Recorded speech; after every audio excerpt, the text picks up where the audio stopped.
तो नमस्कार दोस्तों, स्वागत है एक बार फिर से आपका एम एस ज्ञान चैनल में। और आज मैं आप लोगों के लिए लेके आया हूँ ट्रांसलेशन संबंधी कुछ नॉलेज। तो सबसे पहले हम समझेंगे कि ट्रांसलेशन में क्या क्या फॉर्म्स होती हैं और कितनी फॉर्म्स होती हैं। और एक चीज़ जो सबसे ज़रूरी है वो ये है कि ट्रांसलेशन को करने के लिए हमारी जो वोकेबुलरी है यानी कि शब्दकोश, उसका ज्ञान हमें होना बहुत ज़रूरी है।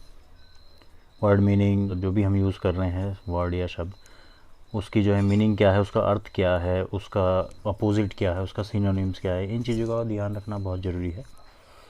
तो सबसे पहले आते हैं हम वर्ब की फॉर्म्स पे। तो वर्ब्स की 3 फॉर्म होती हैं। सबसे पहला फर्स्ट फॉर्म, दूसरा सेकंड फॉर्म, तीसरा third form.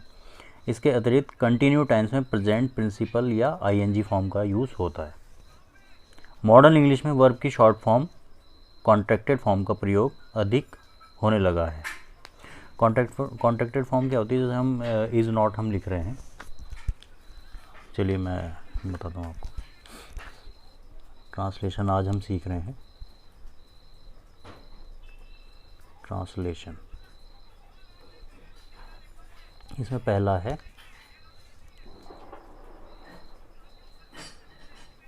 Three forms of verbs. पहली क्या है? First form,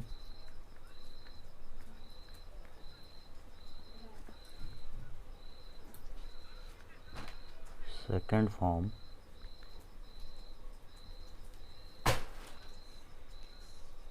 and third form.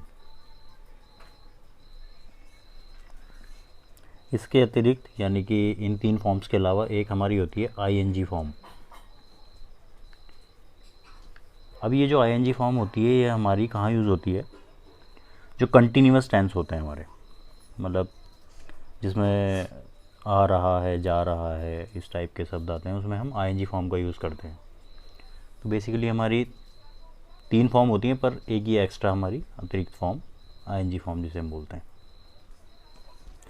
चलिए अब बात करते हैं मॉडर्न इंग्लिश। आजकल काफ़ी हम यूज़ करते हैं। तो मॉडर्न इंग्लिश में क्या होता है? शॉर्ट फॉर्म जो होती हैं उनका यूज़ होता है। शॉर्ट फॉर्म मतलब शॉर्ट फॉर्म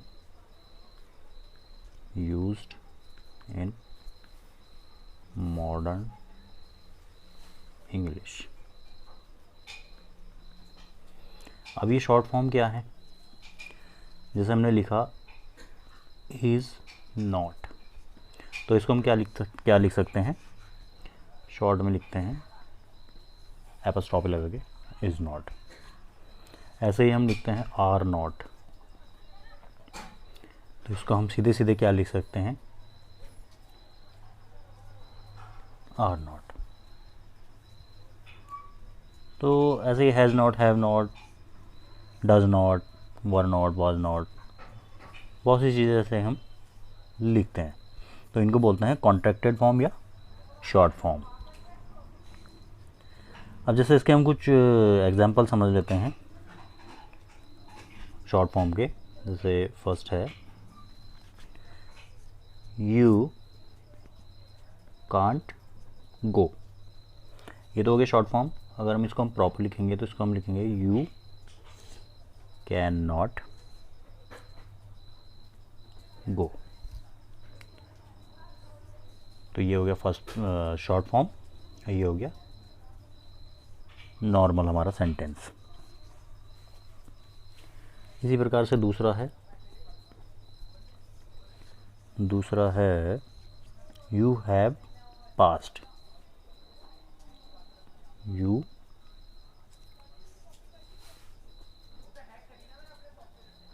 पास्ट। अब यहाँ पे शॉर्ट फॉर्म हो गई। यहाँ पे हम लिखेंगे you have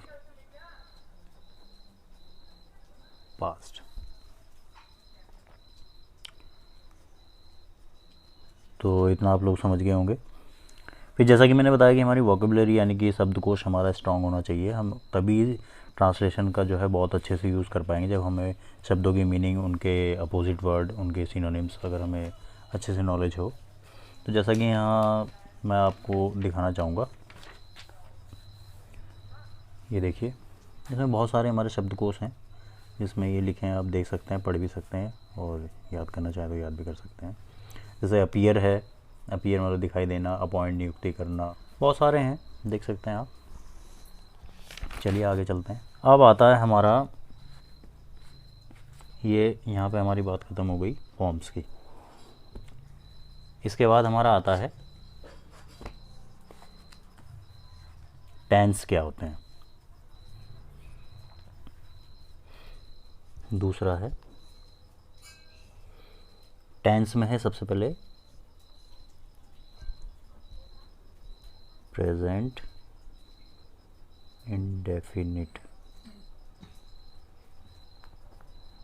tense. Present indefinite tense या इसे सिंपल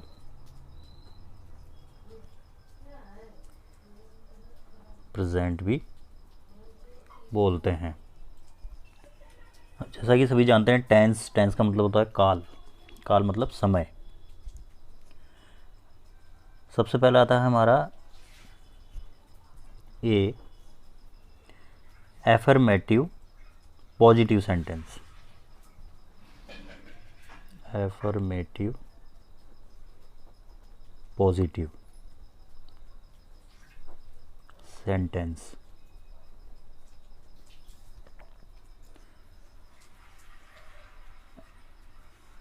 अब इसके जो है कुछ एग्जाम्पल मैं आपको बता देता हूँ।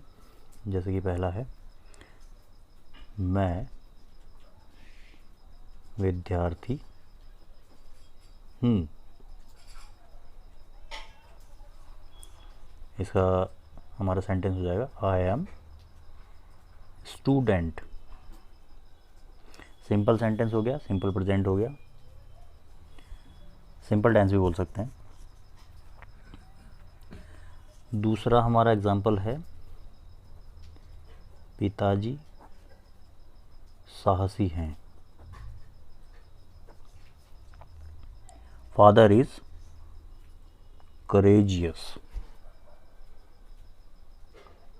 Father is courageous। तो इस तरह से बहुत सारे उदाहरण हैं। जैसे मैं हॉकी खेलता हूँ, आई प्ले हॉकी। और वह एक पत्र लिखता है, ही राइट्स अ लेटर। सूर्य पूरब से निकलता है, the sun rises in the east. तो आइए अब हम समझते हैं एफर्मेटिव पॉजिटिव सेंटेंस क्या है। मैंने यहाँ पे कुछ एग्जाम्पल लिखे हैं, उदाहरण लिखे हैं। तो इसमें सबसे पहले जो आता है वो आता है वाक्यों की पहचान करना। मतलब हम कैसे पहचानेंगे कि कौन सा वाक्य क्या है। तो एफर्मेटिव सेंटेंस जो होते हैं पॉजिटिव, इन वाक्यों की पहचान हम कैसे करेंगे। तो जो एफर्मेटिव सेंटेंस होते हैं, इनके अंत में, एफर्मेटिव सेंटेंसेस के अंत में ता है, ती है, ते है या ते हैं आदि आता है। तो इसका जो एग्जाम्पल हो सकता है मैं बता देता हूँ। मैं हॉकी खेलता हूँ। I play hockey.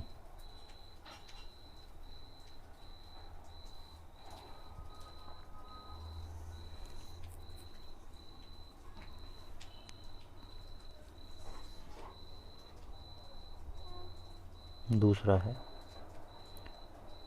कुत्ते भौंका करते हैं।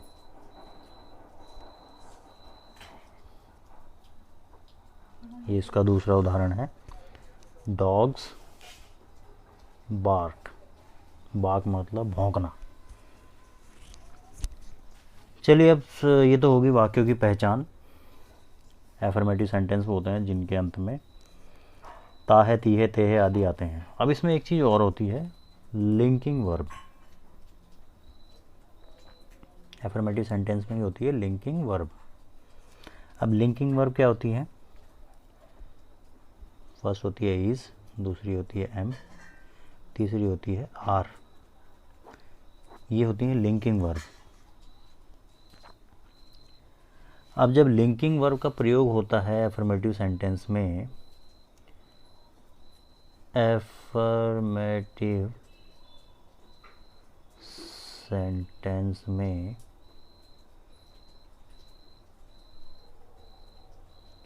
लिंकिंग वर्ब का प्रयोग होने पर हम वाक्य की पहचान कैसे करेंगे? होने पर वाक्यों के अंत में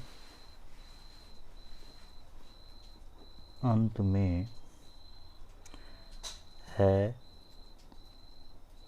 हूँ या हैं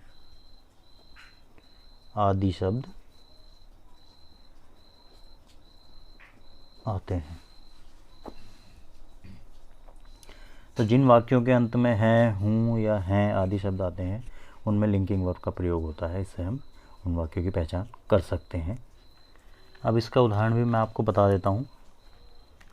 लिंकिंग वर्ब वाले जो वाक्य होते हैं, इसका जो एग्जाम्पल होगा, पहला है मैं विद्यार्थी हूँ।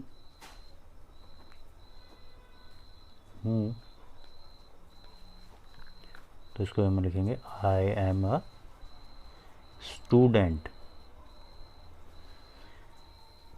इसमें आपकी लिंकिंग वर्ब यूज़ हो रही है। दूसरा इसका उदाहरण हो सकता है, दूसरा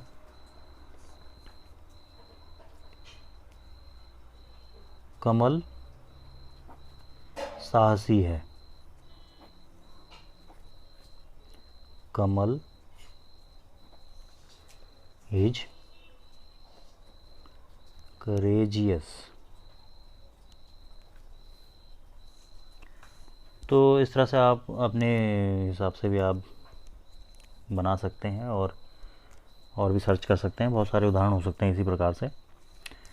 अब तीसरा आता है अनुवाद के नियम। अनुवाद के नियम, ट्रांसलेशन में जो है अनुवाद के नियम सीखना बहुत ज़रूरी है। अनुवाद के 3 नियम हैं। अनुवाद के 3 नियम हैं। कौन कौन से? पहला,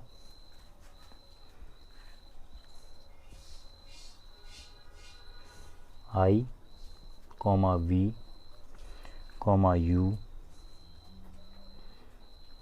दे तथा प्लूरल नंबर बहुवचन के साथ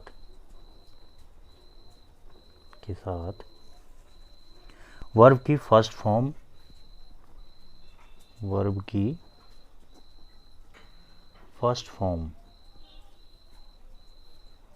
का प्रयोग होता है। इसके लिए उदाहरण है,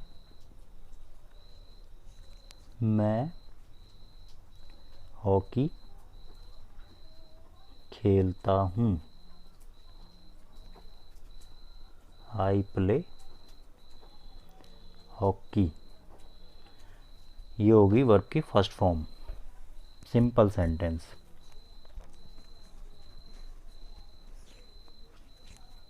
दूसरा इसका उदाहरण हो सकता है, अच्छे बच्चे सच बोलते हैं।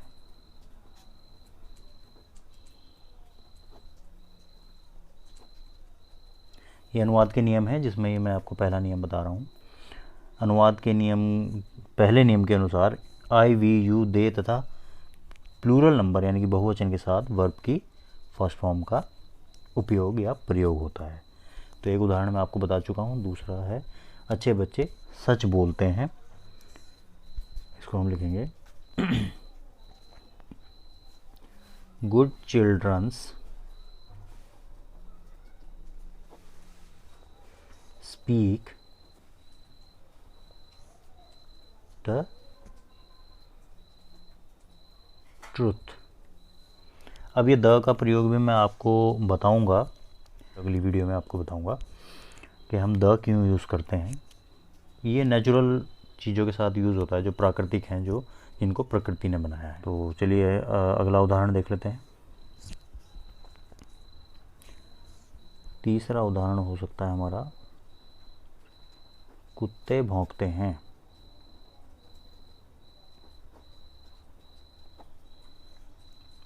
द डॉग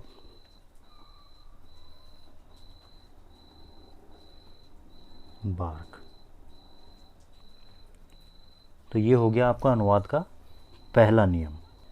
अब आते हैं अनुवाद के दूसरे नियम पे। अनुवाद का दूसरा नियम।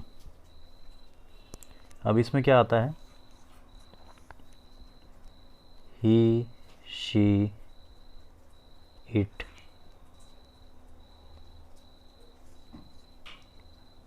फादर, मदर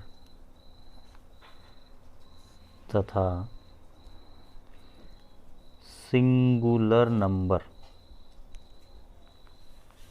यानी कि एक वचन। अनुवाद का जो दूसरा नियम है वो क्या कहता है कि ही, शी, इट, फादर, मदर, ऐसे भी जो सिंगुलर नंबर्स जो होते हैं, एक वचन जो होते हैं वाक्य के साथ वर्ब की फर्स्ट फॉर्म के अंत में, फर्स्ट फॉर्म जैसा कि मैंने अभी पिछले उसमें बताया, फर्स्ट फॉर्म के अंत में एस या ई एस जोड़ देते हैं तो वो आपका अनुवाद के नियम के अनुसार, दूसरे नियम के अनुसार आपका सेंटेंस बन जाता है। अब इसके भी कुछ एग्जाम्पल हम समझ लेते हैं। वह एक पत्र लिखता है। वह एक पत्र लिखता है। देखिए एफर्मेटिव सेंटेंस है, ता है, ती है, ते है, जैसा कि मैंने बताया था। और इज एम आर जो जिसमें यूज़ होता है वो लिंकिंग वर्ब हो जाती है हमारी, उसमें है, हूँ, है आदि आता है खाली। अब पहले में हो गया हमारा, फिर अनुवाद के नियम की बात कर रहे हैं हम। पहले में हमारा हो गया आई, वी, यू, दे तथा प्लूरल नंबर के साथ वर्ब की फर्स्ट फॉर्म। अनुवाद के दूसरे नियम का भी हम एक एग्जांपल समझ रहे हैं।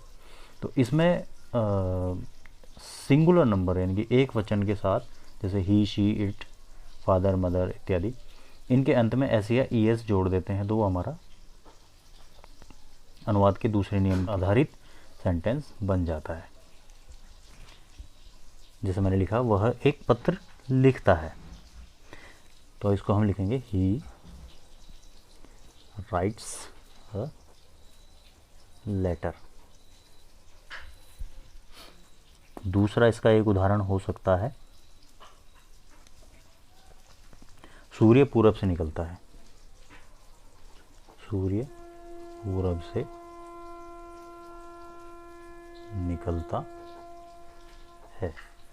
The sun rises in the east. In the